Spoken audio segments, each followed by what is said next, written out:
Israeli leaders say they won't abide by a so-called peace deal, even as Trump pressures Netanyahu to back down. Traffic flows in the Strait of Hormuz as optimism grows around an end to the war. As we count down to the signing, will both sides make it to Geneva on Friday? Here's what you need to know. I think it's going to be free sailing.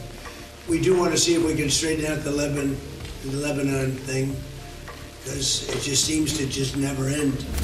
Iran says at least 3 of its oil tankers and 2 cargo ships have crossed the Strait of Hormuz after the US eased its blockade on its ports. And just look at this flurry of naval activity around Dubai and Oman's Sahar port, the first sign of normality in a long time. Now, both sides aren't required to lift restrictions until Friday when the Memorandum of Understanding is signed, but this has been seen as a sign of goodwill. Iran's lead negotiator and one of the signatories of the MOU described it as a step towards final victory for Iran, but others are urging caution. داریم سابقه عدم اجرای توافقات رو داریم، سابقه پاره کردن توافقات رو داریم. همه اینها در ذهن ما وجود داره. ما برنامه مذاکرات رو و اجرای تفاهمی که به دست آمده رو Iran and Pakistan's mediators say the memorandum ends the war on all fronts, including Lebanon, but Israel says it's not retreating from land it's occupied in the south or from Gaza and Syria. ושנית לגבי לבנון, אנחנו יצרנו שטח חיץ שם, שטח ביטחוני, אנחנו נשאר בו ככל הנדרש. איראן רצתה שאנחנו ניסוג משם, זה לא קרה. This has been read as an act of defiance against Trump, who has criticized Netanyahu both privately and now publicly, calling him difficult. But Netanyahu is under pressure domestically.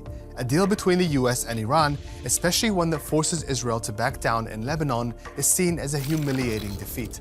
למדינת ישראל אסור לקבל את הפסקת האש בין ארצות הברית לאיראן. אנחנו חייבים לפעול מתוך תודעה ברורה ובלתי מתפשרת. ישראל תמשיך לפעול בכל הכלים העומדים לרשותה כדי להפיל את משטר האייתולות הרצחני הזה באיראן. While we still don't fully know the details of the MOU, there are indications of what's not in it. Trump says the deal ensures Iran will never have a nuclear weapon. J.D. Vance says inspectors will soon be in Tehran. But Iran isn't required to end its support for regional allies, including Hezbollah in Lebanon and the Houthis in Yemen.